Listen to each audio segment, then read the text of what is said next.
নমস্কার, হাই নিউজে আপনাদের সকলকে স্বাগত। আমি শ্রীপর্ণা রয়েছে আপনাদের সঙ্গে। আপনারা দেখছেন নিউজ টুডে। প্রথম এবং দ্বিতীয় দফার নির্বিঘ্নেই ভোট গ্রহণ পর্ব মিটেছে। মঙ্গলবার তৃতীয় দফায় ভোট গ্রহণ। দেশের 12 রাজ্য এবং কেন্দ্রশাসিত অঞ্চলে ভোট গ্রহণ পর্ব শুরু হয়েছে। পশ্চিমবঙ্গের 4 লোকসভা আসনে ভোট হচ্ছে। তার মধ্যে রয়েছে মালদা উত্তর, মালদা দক্ষিণ, জঙ্গিপুর এবং মুর্শিদাবাদ।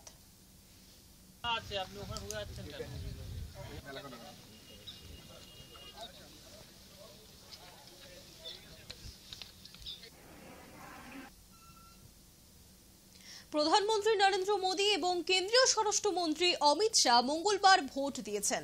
আহমেদাবাদের এক স্কুলে ভোট দিয়েছেন প্রধানমন্ত্রী নরেন্দ্র মোদী, আর সেই বুথেই ভোট দিয়েছেন কেন্দ্রীয় স্বরাষ্ট্রমন্ত্রী অমিত শাহ।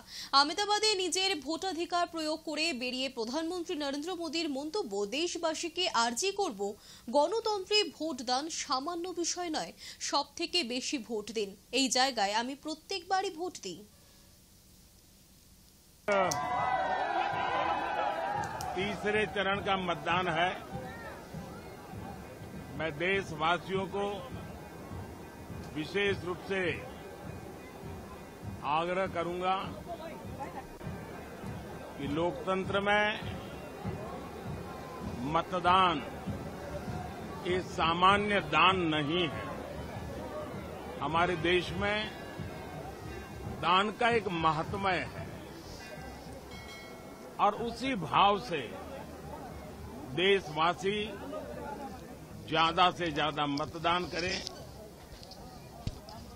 आज तीसरे चरण का मतदान है। अभी और करीब 3 सप्ताह चुनाव अभियान चलेगा। 4 मतदान के दौर आगे भी है। मेरा गुजरात में मतदान के नाते यही एक जगह है जहां मैं रेगुलर मतदान करता हूं और अमित भाई यहां से भारतीय जनता पार्टी के उम्मीदवार के रूप में चुनाव लड़ रहे हैं। ভোটের দিন উত্তপ্ত মুর্শিদাবাদ। কংগ্রেস কর্মীর বাড়ির সামনে বোমাবাজির অভিযোগের তীর তৃণমূলের দিকে। মুর্শিদাবাদ লোকসভা কেন্দ্রের হরিহরপাড়া বিধানসভার ধরমপুর অঞ্চলে পাথরঘাটা গ্রামের ঘটনা। মেকাইল হোসেন ধরমপুর অঞ্চলে কংগ্রেসের অঞ্চল সভাপতি। মঙ্গলবার ভোরে তার বাড়ি লক্ষ্য করে বোমা মারা হয় বলে অভিযোগ। ঘটনায় আতঙ্কিত পরিবারের সদস্যরা।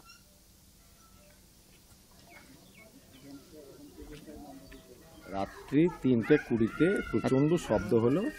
সকালবেলা উঠে দেখছি যে বম আমার বারান্দায় ফেলেছে, একটা বাস্ট হয়েছে একটা গেটের সামনে। সন্ত্রাস বাহিনী যে এখন টিএমসি গুন্ডা বাহিনী, এবং কি আমাদের যে এজেন্ট হবে তাকেও পর্যন্ত হুমকি দিয়েছে যে এজেন্ট জানে না হয়। তৃণমূল কর্মীর বাড়ির পিছন থেকে বোমা ফেলার অভিযোগ উঠল বাম কংগ্রেস জোটের বিরুদ্ধে।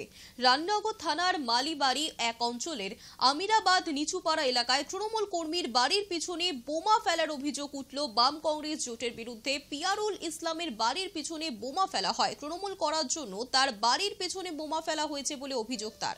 জানা যাচ্ছে হুমকি দেওয়া হচ্ছিল তাকে, ভোট দিতে যেতে বারণ করছিল জোট কর্মীরা। তারপর আজকে ভোট দিতে যাওয়ার পর বাড়ির পেছনে বোমা ফেলা হয়।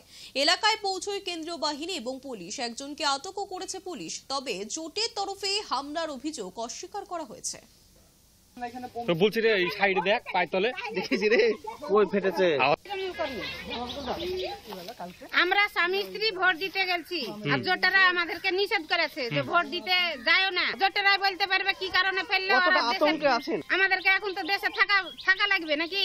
হ্যাঁ, টিএমসি করার জন্য ব্যায়াম ফেলাইছে ওই জোটেরা। মালদা দক্ষিণ লোকসভা কেন্দ্রে ইংরেজ বাজার পৌরসভার 8 নম্বর ওয়ার্ডের তৃণমূল কাউন্সিলর তথা প্রাক্তন মন্ত্রী কৃষ্ণেন্দু নারায়ণ চৌধুরীর স্ত্রী কাকলি চৌধুরীর বিরুদ্ধে জমায়েত করার অভিযোগ তুললেন বিজেপি প্রার্থী শিরূপা মিত্র চৌধুরী। রামকৃষ্ণ মিশন বিদ্যা মন্দিরের বুথ এবং তার থেকে 100 মিটার দূরে জমায়েত, যা ঘিরেই উত্তেজনা।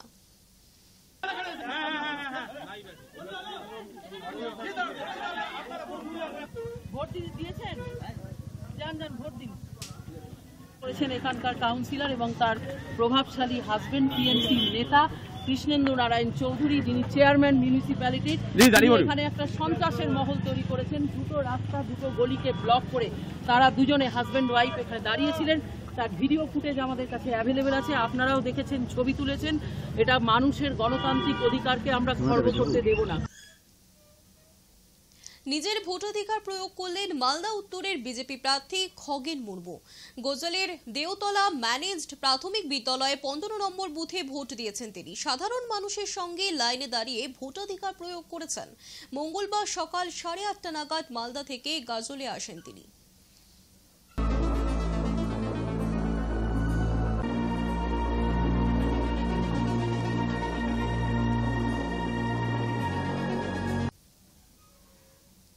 অশান্তি রুখতে ময়দানে মুর্শিদাবাদের সিপিএম প্রার্থী মোহাম্মদ সেলিম। বুথ থেকে কলার ধরে ভুয়ো এজেন্টকে বের করে দিলেন তিনি।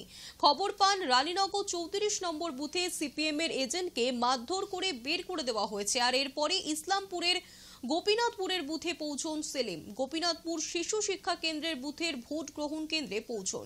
কলার ধরে ভুয়ো এজেন্টকে টেনে বার করেন মোহাম্মদ সেলিম। অবশেষে ওই ভুয়ো এজেন্টকে গ্রেফতার করা হয়েছে।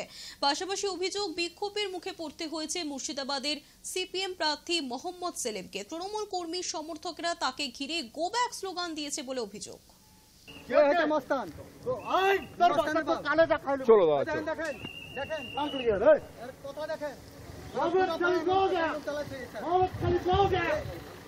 তোমরা আগে ভুয়ো ভোটার বলতে, আমি এখন ভুয়ো এজেন্ট দেখছি। আগে ভুয়ো সিবিআই অফিসার দেখেছি, ভুয়ো পুলিশ অফিসার দেখতে পাচ্ছি। ভোটারদের মুড়ি ঘুগনির লোভ দেখিয়ে প্রভাবিত করা হচ্ছে, এমনটাই অভিযোগ তৃণমূলের। ভোট দেবার পর ভোটারদের বিজেপির অস্থায়ী ক্যাম্প থেকে মুড়ি ঘুগনি দিচ্ছেন বিজেপির কর্মীরা। অভিযোগ তৃণমূলের। সুতি বিধানসভার পারুলিয়া 206 নম্বর বুথের ঘটনা। কে দিল? দিল ভোট দিয়ে নাম দিয়ে। কোন পার্টির দল দিল? কোন দল? কোন দল আমি বলতে পারবো না। ভোট দিলে মুড়ি মিলছে? হ্যাঁ। তার সঙ্গে কি মিলছে? ঘুগনি আছে মনে হয়। কোথা থেকে? কোথা থেকে? কোন জায়গা থেকে? বিজেপি টেন থেকে? ওরা আমি বলতে পারবো না। না, কোন পতাকা লাগানো আছে? কোন পতাকা লাগানো আছে? কোন পতাকা লাগানো আছে? কোন দলের? বিজেপির। কেন দিচ্ছে কিছু বলেছে? না, কিছু বলবো না। ভোট দিলে পাওয়া যাচ্ছে? হ্যাঁ। নিউজ টুডে এখনকার মতো এই পর্যন্তই। দেখতে থাকুন হাই নিউজ নির্ভীক নিরপেক্ষ।